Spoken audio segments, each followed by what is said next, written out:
Danes sem se z največjim veseljem udeležila odprtja tednov vseživljenjskega učenja tukaj v Šmarju pri Jelšah, kar pa seveda pomeni, da bo celotno območje zaživelo v barvah, v zvokih, v dogodkih tednov vseživljenjskega učenja. Kulturni dom in knjižnica Šmarje pri Jelšah imajo okrog 70 partnerjev v teh prizadevanjih in več kot 250 dogodkov, kar jih uvršča med največje močne koordinatorje tednov vseživljenjskega učenja v Sloveniji.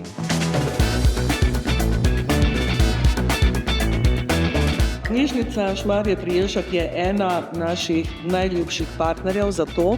ker ko pridemo na te prireditve, začutimo, da dejansko celotna skupnost živi skupaj s knjižnico, se udeležuje teh dogodkov, izraža svoja mnenja, izraža svojo ustvarjalnost in